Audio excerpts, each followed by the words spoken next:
Você já teve a sensação de que o silêncio de alguém gritava mais alto do que qualquer palavra? De que por trás de um olhar calado havia um universo inteiro de dor escondido? Minha mãe nunca foi de falar muito. Mas o que eu descobri depois fez com que eu desejasse nunca ter insistido para ela me contar. Porque algumas histórias deveriam ter permanecido enterradas. Minha infância foi feita de silêncio. Não aquele silêncio leve, de paz, mas um silêncio denso, pesado, como se a casa inteira segurasse a respiração. Meu pai era ausente, não no corpo, mas na alma. Ele estava sempre lá, sentado na poltrona, olhando a TV. Mas era como se ele não enxergasse ninguém.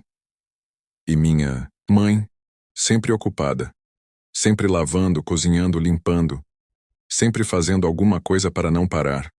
Porque quando ela parava, o silêncio falava alto demais. Ela não sorria muito, mas também não chorava. Apenas seguia. Na escola, as outras mães conversavam, riam, contavam histórias dos filhos. A minha só acenava de longe, com um meio sorriso. Nunca ficava para conversar. Eu cresci achando que ela era tímida. Ou, talvez só cansada. Mas com o tempo, comecei a perceber que havia algo ali. Algo que ela escondia. Um medo. Um trauma. Um segredo. Lembro da primeira vez que questionei. Mãe, por que a senhora nunca fala da sua infância, dos seus pais, de quando era menina? Ela me olhou por um segundo, os olhos fixos, e respondeu. Porque não há o que se contar. E voltou a esfregar a panela como se o mundo não tivesse parado por um segundo. Mas eu vi. Eu juro que vi. Uma lágrima, tentando nascer. Aquilo ficou comigo. Comecei a observar mais. Reparei que ela evitava certos programas na TV. Sempre desligava quando falavam de desaparecimentos, de violência doméstica, de crianças em orfanatos. E uma noite, eu acordei com um barulho. Fui até o corredor e a vi, sentada no chão da cozinha. Sozinha, abraçada a uma caixinha velha de madeira, que eu nunca tinha visto, ela estava imóvel. Só olhava para dentro da caixa. Como se aquilo fosse um portal para o passado. Não me viu ali, e eu não tive coragem de perguntar. No dia seguinte, agia como se nada tivesse acontecido. Foi aí que decidi descobrir por conta própria. Comecei a vasculhar fotos antigas, caixas no sótão, gavetas que sempre ficavam trancadas. E um dia, eu encontrei uma carta, amarelada, com a caligrafia dela, datada de 1985. Querida Ana, sei que talvez nunca leia isso, mas eu precisava escrever. Precisava dizer que te amei, mesmo sem ter como te proteger. Mesmo tendo falhado de todas as formas, eu parei ali. O nome Ana ecoava na minha cabeça. Eu não conhecia nenhuma Ana. Continuei lendo. E foi como abrir uma ferida antiga que nunca cicatrizou. Você tinha só 6 anos. E eu só 19. E ninguém nos escutava. Ninguém acreditava. Quando ele veio aquela noite, eu tentei. Juro que tentei. Mas ele te levou. E eu nunca mais ouvi sua voz. Minhas mãos tremiam. Minha mãe teve outra filha? Algo terrível tinha acontecido. Algo que ela passou a vida toda tentando esquecer. Naquela noite, esperei ela dormir. Fui até a cozinha. E achei a caixinha. Dentro havia fotos. De 2 meninas pequenas. Uma era eu. A outra, Ana. Elas brincavam juntas. Riam. Eram inseparáveis. Mas eu não me lembrava dela. Ou melhor, talvez lembrasse uma sombra. Uma presença. Um riso apagado pelo tempo. Voltei para o quarto. E pela primeira vez enfrentei minha mãe. Mãe, quem era a Ana? Ela ficou pálida.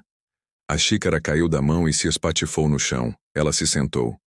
Cobriu o rosto com as mãos. E chorou. Chorou como se o mundo tivesse desabado.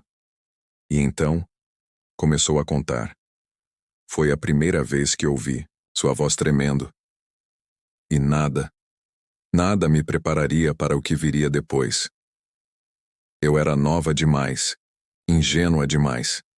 e achava que amor era aceitar tudo, até os gritos, até os tapas, até o medo. Ela olhou para mim com os olhos mais vazios que já vi. Ana era sua irmã mais velha, minha primeira filha, filha do homem que me jurava amor eterno, e me trancava em casa como se eu fosse um objeto. Cada palavra era uma punhalada. Ela falava baixo, mas cada sílaba cortava o ar. Ele não aceitava que Ana tivesse medo dele. E tinha. Ela tremia só de ouvir os passos. Sabia quando ele ia chegar. Sabia quando devia se esconder. Minha garganta fechou. Naquela noite, eu tentei fugir. Empacotei algumas roupas, peguei Ana no colo e saí pela porta dos fundos, mas ele percebeu. Correu atrás de mim, pegou Ana do meu colo e ela travou. Não conseguia continuar, mas não precisava. Eu já sabia. Naquela noite, Ana desapareceu. E nunca mais voltou. Minha mãe foi hospitalizada. Meu avô, o pai dela, nunca apareceu para ajudá-la. Nenhum parente, nenhum amigo. Só a dor e o silêncio. Foi levada a um abrigo. Anos depois conheceu outro homem. Um bom homem. Meu pai, que mesmo não sendo carinhoso, nunca levantou a mão para ela. E então eu nasci. Mas ela nunca mais foi a mesma. O luto dela era diário. Só que ninguém via, porque não havia velório. Não havia sepultura. Não havia corpo. Só ausência. O nome Ana virou um sussurro que ela nunca mais ousou dizer em voz alta. E eu fui criada sob esse luto não declarado. Agora tudo fazia sentido. O silêncio, a distância, as noites em claro. Minha mãe não era fria. Ela era ferida. E as cicatrizes dela moldaram tudo ao nosso redor. Naquela noite, não dormimos, apenas nos abraçamos, choramos e ficamos ali, no silêncio. O mesmo silêncio de sempre, mas agora, cheio de palavras não ditas, cheio de verdades. Depois daquela noite, minha relação com minha mãe mudou, mas não da forma que eu esperava. Ela estava mais leve e mais pesada ao mesmo tempo, como se tirar aquele segredo de dentro tivesse libertado e envenenado ao mesmo tempo. Começou a falar mais, mas o que dizia doía. Revelações vieram aos poucos, fragmentos, cenas partidas. Ele era o tipo de homem que sorria na frente dos outros e cuspia ódio quando a porta se fechava. A Ana, ela amava cantar, cantava o dia inteiro, e ele odiava. Dizia que mulher barulhenta era mulher sem valor. Uma vez, ela cantou tão alto que ele trancou ela no armário. Por horas. Eu ouvia em silêncio, com o estômago revirado.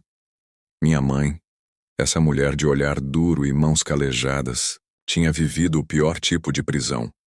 Aquela que ninguém vê, aquela onde os gritos são engolidos pelo medo, onde a criança que você ama vira um alvo porque te ama também. E quanto mais ela contava, mais eu entendia. As fotos que faltavam, os aniversários que não comemorávamos, o motivo dela nunca conseguir ficar em lugares fechados por muito tempo. Tudo era sintoma, e então ela disse: o pior de tudo é que ninguém acreditou em mim. Quando denunciei, disseram que eu estava louca, que era só uma mãe desesperada inventando histórias. Ninguém procurou a Ana. Ninguém. A polícia arquivou o caso como abandono, como se uma mãe destruída tivesse simplesmente deixado a filha sumir, e ela foi taxada de instável, internada, silenciada. Era por isso que ela evitava o mundo, porque o mundo não a ouviu. Naquela semana tomei uma decisão. Eu iria encontrar Ana, ou ao menos tentar, porque ninguém nunca tentou por ela. E se minha mãe carregou esse fardo por mais de 30 anos, o mínimo que eu podia fazer era ajudá-la a carregar agora. Mesmo que isso significasse abrir portas que nunca deveriam ter sido tocadas. A decisão de procurar Ana não veio sem medo, mas veio com força, com urgência, com a dor de uma história, que implorava para ser contada até o fim. Na manhã seguinte, sentei diante do computador e comecei por onde qualquer busca começa. O nome Ana Batista, nascida em 1979, desaparecida em 1985. As primeiras buscas não mostraram nada além de poeira. Digital, nenhuma menção, nenhuma ficha pública. Nada. Era como se Ana nunca tivesse existido, mas eu sabia que tinha existido. Eu tinha visto as fotos, lido a carta. O brilho nos olhos da minha mãe ao lembrar da filha que perdeu não era imaginação, era real. E merecia justiça.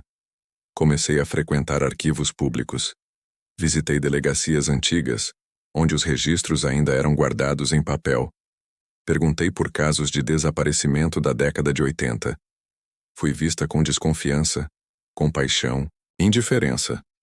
Até que um velho escrivão de mãos trêmulas e olhar cansado perguntou: "Você é parente da Rosana Batista?" Meu coração parou.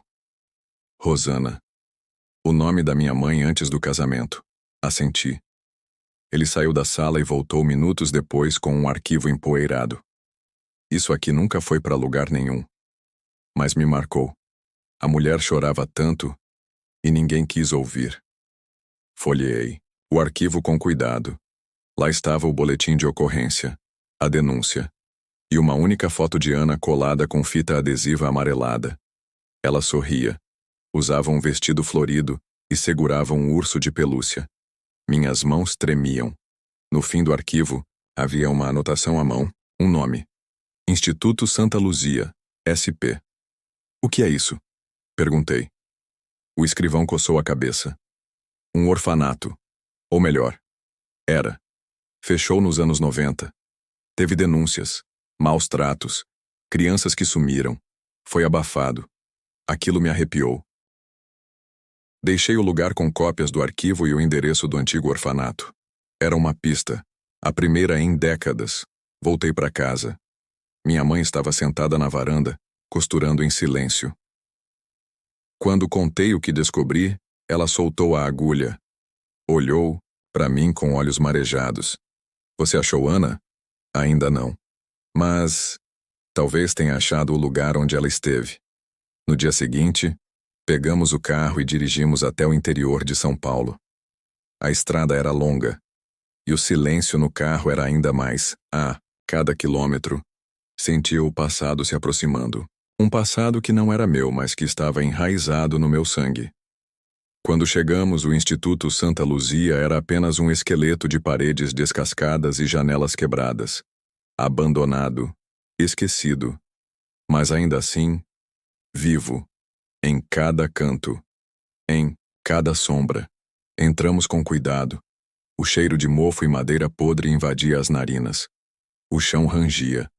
O vento fazia as portas baterem sozinhas. Minha mãe tremia. Aqui, eu conheço esse cheiro. Vasculhamos cada cômodo, até que encontramos uma sala trancada com correntes. Arrombamos. E lá dentro, arquivos, pastas, nomes. E entre eles, uma ficha. Ana Batista, internada em setembro de 1985. Rebatizada como Ana Cláudia. A ficha era curta, fria, sem emoção. Comportamento instável. Chora durante a noite. Repetição constante de uma canção. Minha mãe caiu de joelhos. Era a canção que ela cantava para mim. Toda a noite. Ao final da ficha, uma última anotação. Adotada em dezembro de 1986. Nome dos pais adotivos: Marcos e Helena Alvim. Endereço confidencial. Era uma pista. Uma nova chance. Saímos dali com um pedaço do quebra-cabeça em mãos. Agora sabíamos. Ana não tinha morrido naquela noite. Ela tinha sido arrancada, escondida, rebatizada, entregue. Mas ainda estava viva? Era isso que eu precisava descobrir. Nos dias que se seguiram, procurei por Marcos e Helena Alvim em registros de adoção. E finalmente encontrei algo. Uma certidão de óbito. De Marcos. Falecido há 10 anos. E junto, o endereço da viúva. Helena. No interior do Rio de Janeiro. Era a última peça.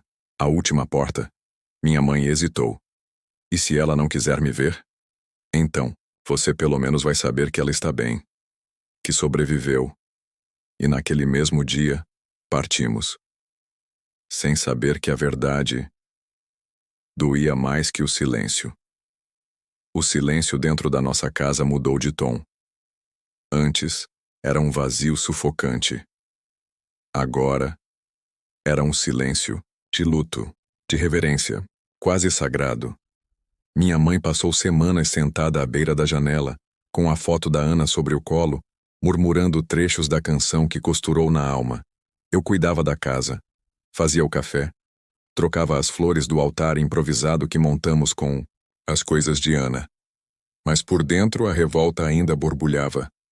Meu pai, ele seguia vivo nas lembranças ruins. E por mais que tenhamos queimado tudo, seu nome ainda ecoava como um fantasma. Até que um dia minha mãe falou: "Preciso vê-lo." A frase me pegou como uma pancada. "Você quer ver ele? Depois de tudo?" Ela assentiu. Não para perdoar, mas para encarar. Pela Ana. Por mim. Marcamos um encontro, um café público, lugar aberto. Ele chegou com o mesmo ar altivo de sempre. Mas os cabelos estavam mais ralos, os olhos cansados. Quando viu minha mãe, tentou sorrir. "Faz tempo." Ela não respondeu. Apenas tirou a foto de Ana da bolsa e colocou sobre a mesa. Ele empalideceu. Ela sobreviveu. E morreu sem saber quem era. Sem saber por que foi arrancada. Meu pai tentou se justificar. Disse que era jovem, que teve medo, que foi pressionado. Minha mãe o encarou como se visse pela primeira vez. "Você não teve medo, teve ódio. E o ódio matou minha filha." Ele chorou. Talvez pela culpa, talvez por si mesmo. Mas já não importava. Minha mãe se levantou, olhou nos olhos dele e disse: "Você não vai mais me calar. Nunca mais." Voltamos. Para casa em silêncio, mas não o mesmo de antes. Era um silêncio de libertação. Nos meses seguintes, minha mãe começou a escrever, em pedaços de papel, em panos bordados, em paredes. Histórias, lembranças, poemas. Tudo sobre Ana, sobre a canção, sobre o que se perdeu e o que se reencontrou. Publicamos tudo em um pequeno livro artesanal chamado O Silêncio da Minha Mãe. Foi lido em escolas, bibliotecas. Recebemos cartas de outras mulheres. Mães que perderam filhos. Filhos que perderam mães. Gente que encontrou em nossas palavras um espelho da própria dor. E então, algo inesperado aconteceu. Um dia, recebemos uma carta de uma moça chamada Letícia. Dizia ter sido amiga de Ana, que cresceu com ela no orfanato, e que havia algo que precisava contar. Nos encontramos num fim de tarde nublado, num banco de praça. Letícia era jovem, de olhar doce e voz embargada. Ela falava da mãe todas as noites. Dizia que ouvia sua voz mesmo quando ninguém mais ouvia. Que sonhava com o cheiro do cabelo dela, com as mãos dela bordando. Minha mãe chorava, mas com um sorriso. Ana sabia. Lá no fundo ela sabia. Letícia entregou um envelope. Ela me deu isso semanas antes de partir. Pediu para entregar se algum dia alguém viesse atrás. Era uma carta, escrita com caligrafia trêmula, mas carregada de sentimento. Se um dia minha mãe me encontrar, diga a ela que eu nunca a culpei, que eu sonhei com ela em cada febre, que ouvi sua canção no vento, e que agora posso dormir em paz. Minha mãe segurava a carta como quem segura um milagre. A última voz de Ana, viva no papel, viva no coração. Naquela noite, subimos ao morro atrás de casa, onde o vento batia mais forte, e minha mãe cantou, pela última vez, a melodia de Ninar. A canção que sobreviveu a décadas, silêncios e mortes, e o vento parecia responder. Talvez Ana estivesse ali, talvez sempre estivesse. Hoje a casa tem mais cores, mais luz. Minha mãe não costura mais luto, costura memórias, e eu sigo escrevendo, contando histórias como a dela, como a nossa. porque o silêncio, quando ganha voz, pode mudar o mundo. Obrigado por ficar até o final. Se você gostou, se inscreva no nosso canal, deixe o seu curte e ative o sininho de notificações para eu trazer mais histórias como essa.